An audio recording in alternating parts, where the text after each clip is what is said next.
Welcome everyone, this is our Wednesday Wisdom where we go over tips, tricks, and information on band instrument repair. Today we're going to be talking about pad thickness and protrusion and how it relates to saxophone padding. We also have a hashtag for you today that is sax padding. Make sure you put that in the comments below. That's going to give you a chance to win 15% off any of the courses that we have coming up this year, and there's going to be some in September, on September 18th to the 21st. That is an in-person course, and part of the tutorial that we're going to do today relates to the padding we'll talk about in the advanced course. We also have a hand engraving course. That's going to be for anyone who's interested in learning the art of hand engraving on musical instruments, whether it be saxophones or brass instruments as well. And if you want to come down, these are both in-person courses, and we do have a virtual course on February 8th. That is our dry fitting and padding course, and that's going to relate to some of the things that we're going to talk about today. So if you're somewhere else in the world and you're not able to get here in person for our courses in the fall, you can take the padding course on February 8th. All right, so Ryan, we have a winner for today. The winner is, this is username, DJASGE3893. So congratulations, DJ JS899383. Send me an email to rich@MusicMedic.com. We will get you your discount on any of the courses we have coming up. We also have an Oleg Pro key enhancers that we can give away. That we've had some of these in the shop, so we've got those to give away. And if you send me an email to rich@MusicMedic.com, you can be the winner of that if you are a DJ. All right, Ryan, so yes, let's talk about pad protrusion and why we need to factor this into the padding process. Maybe you could go over a little bit how we even check protrusion, and how we decide on what the best thickness of pad is to use. Yeah, pad protrusion, very important, especially when we want to have that pad come down, you know, in the pad cup and cover the tone hole properly. We don't want it to be hitting heavy in the front, the back. We don't want that pad to be sticking out of the pad cup at weird, wonky angles. So I have a couple things, a couple diagrams, Neopads, we'll talk about those. And I got this guy right here. Very cool. Look at this. Okay, look at this right here. I'm going to talk through this guy for the entire time. You must have got up early today to make I did. I didn't even sleep last night. I got up real early, got to work, and I did this. So this is my little diagram. You can see we have a tone hole here. This is part of a body. We have a post. We have the actual key, the pad cup. And you can see there it is. This kind of is how the key functions, or how it rotates over the pad cup. And you can see I have over here a couple of different pads. Okay, cool. A couple different thickness pads. You can almost correlate those to those right here. So what we have is our MusicMedic standard tan pad, which is about a 4.0 to 4.2 millimeters of thickness. Okay, and that is the thickness of that pad. So that one might be considered maybe a thin, maybe a normal pad. Something a little bit thicker I have would be this guy, which is our soft feel. There it is. There's the backing. And this is a 4.3 millimeters to 4.5 millimeters, again, in thickness. And you can see there is a little bit of a difference with those guys. And then I go to the big boy right here. These are our soft feel thick. Excuse me, soft feel thick. It's a little intimidating saying that. 4.5 to 4.7 in thickness. So you can see there is quite a bit of thickness difference between our standard 4.0, 4.2 and our thick 4.5 to 4.7. So let's see what happens depending on what pad we use in this. So let's say we are going to use one of these guys right here. We're going to put this in like so. And I'm going to see how this closes over top. And there we go. Look at that. Okay, you might be able to see it. What we have is this pad is actually going to hit heavy in the front, and it's going to leak in the back. Okay, so this pad is a little too thin. Let's see what happens if maybe I bump it up. I'll use this big guy right here. So I'm going to go ahead and stick that in. Look at that perfect fit.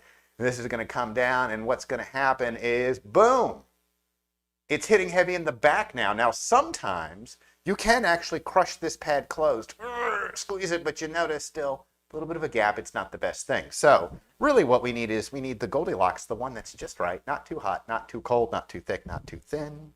Put that guy up in there, and let's see what this looks like when it closes. Perfect. Okay. This is going to give you a very long-lasting seal. It's going to padding is going to be much, much easier. So you can see proper pad protrusion is very, very important. What can sometimes happen is maybe a person puts in a thin pad and you can see, oh, it's leaking in the back. Well, what they may do is they may squish that, front side in, and all of a sudden now they have a lopsided pad. I guess it seals, but the pad protrusion is absolutely atrocious. Absolutely. And I don't use that. I don't throw that word around lightly. Okay. Atrocious. But this, folks, atrocious. Okay. So what can we do aside from dealing with different thickness of pads?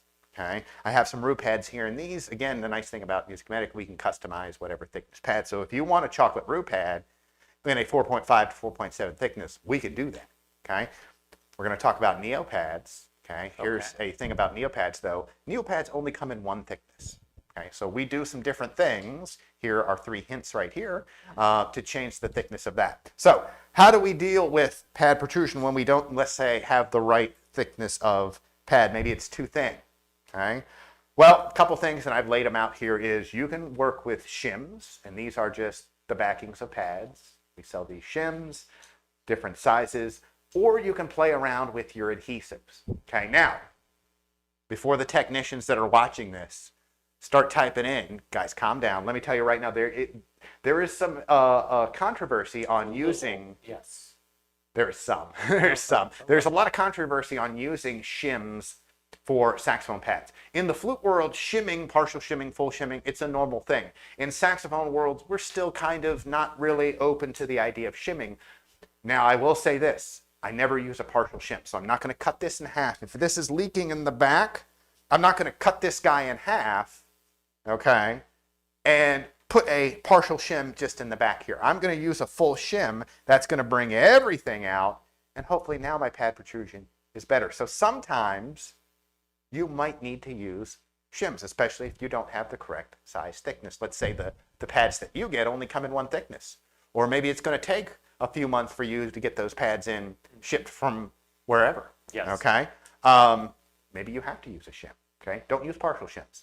The other thing you can do is maybe, let's say you have a little bit of issue that maybe the pad is on the thin side, but it's very, very close. Maybe when it comes down that it almost hits all the way in the back, but you just need a little extra. You can play around with the amount of shellac or adhesive that you're using. So I have, some synthetic shellac, some natural shellac, and then I have some hot glue, depending on what you use. I tend to use shellac. Okay. So what you can do is use just a little bit more shellac behind here. Now, I'm not saying use, a whole bunch and glop it on because it's going to get messy, but you can play around with that as far as the little bit of tweaks that you need to do. Okay. So there we are. Hopefully that explained.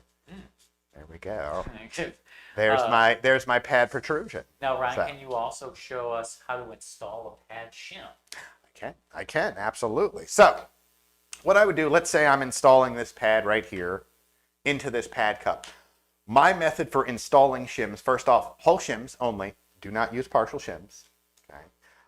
What I'll do is I'll heat this up, air torch or regular butane torch. I'll heat the pad cup up, and I will take my stick shellac, and I will very quickly give a light coat of shellac on the inside. And when that's still hot, I will press that shim into the pad cup.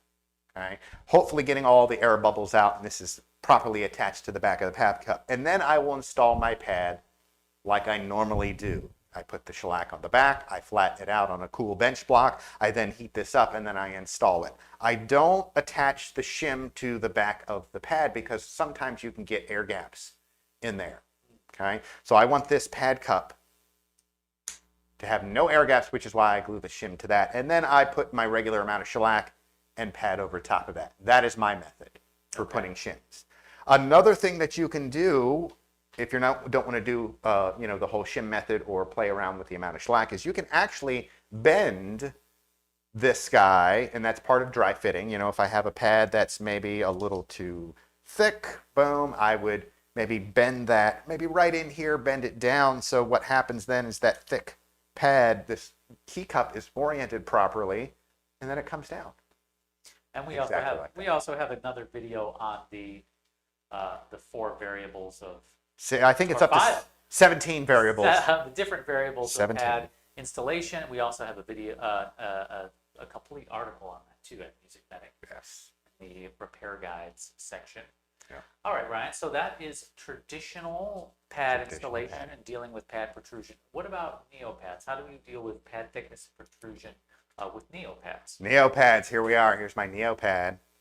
Again, you can see I stayed up real late working on these. Okay, I stayed up late working on this. I got up early for this guy.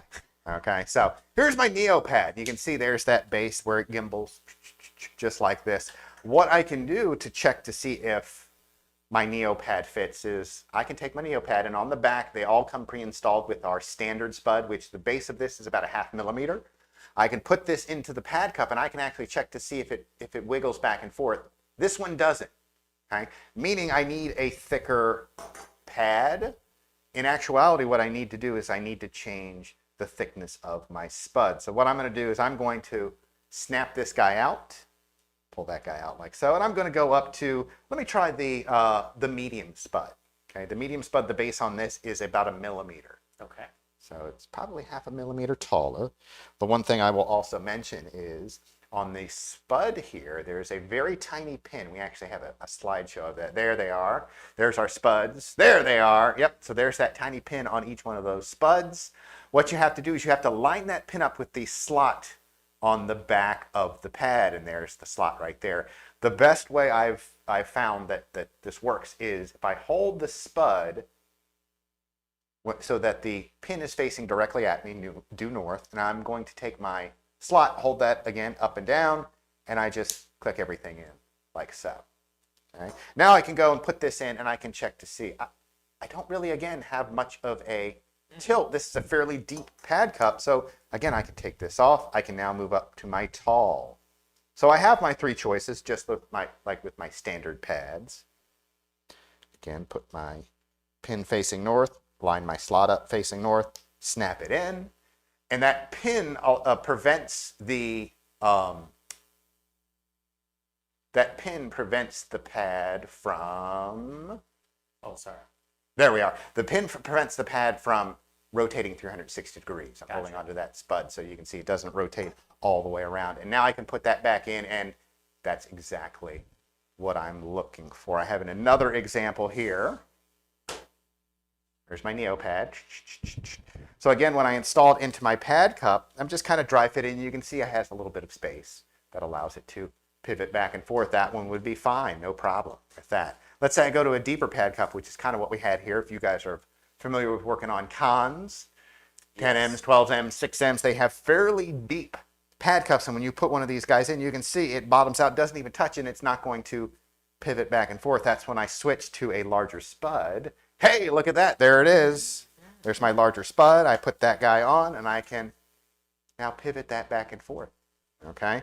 Another one you sax techs are maybe familiar with is this shape, King Super 20. They have a very kind of domed, almost a rounded pyramid cone, Yes. almost. Yes. Okay. And you can see those guys, again, same thing. Not enough room. So what we can do is use that thicker spud. We have some other tips and tricks as well. And that guy works like so. So pad protrusion with Neopads, not as important. Okay. I can actually have this stick out even further. And Ryan, if just to go back to the deep cup, if you do have a really deep cup and you have those 3 spuds, and one of them, say the thickest one, Let's say this is the or thickest. tallest, isn't tall enough, is there a way to boost it up even more? There are, yes. We have on our website the Flute Pad retaining washers, which are a perfect size. And I can take one of those guys and I can put it right up under here. I can glue it to the back, even though that spud is already thick. And now that gives me a little bit of extra height. They're a perfect size. That hole in the middle is great too, because when I put that glue in and I install it, it allows that excess glue to ooze through, and then I can attach my spud directly to that. Okay. So, Very yes. good. So there. So we've covered pad protrusion and thickness on traditional saxophone pads, as well as the kind of different method for Yes.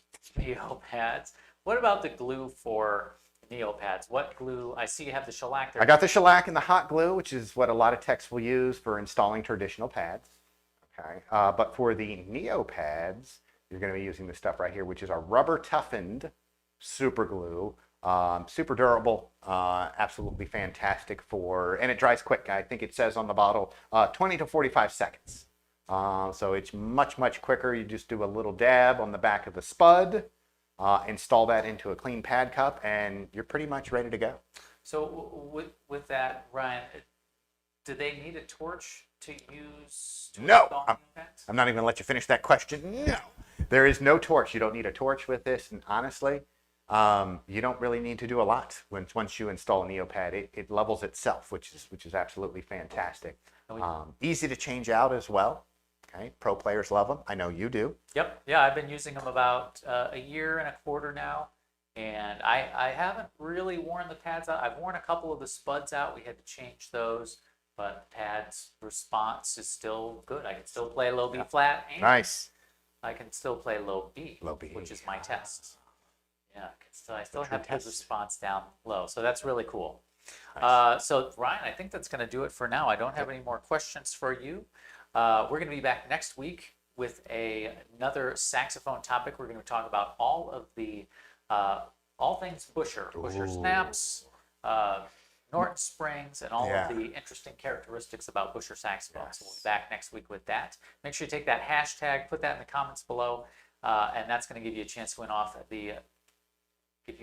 That's going to give you a chance to win 15% off any of the courses that we have coming up. I think that's it. I think we got the winner. We got the thing. They did Cool. the hashtag. Like, share, and subscribe. Like, share, and subscribe. That'd be very Tell helpful. your friends. Hi, Mom. She watches the Facebook one. So. All right, folks. Thank you so much for watching. We'll be back next week. And until next time, happy repairing. It's all right. It's all right.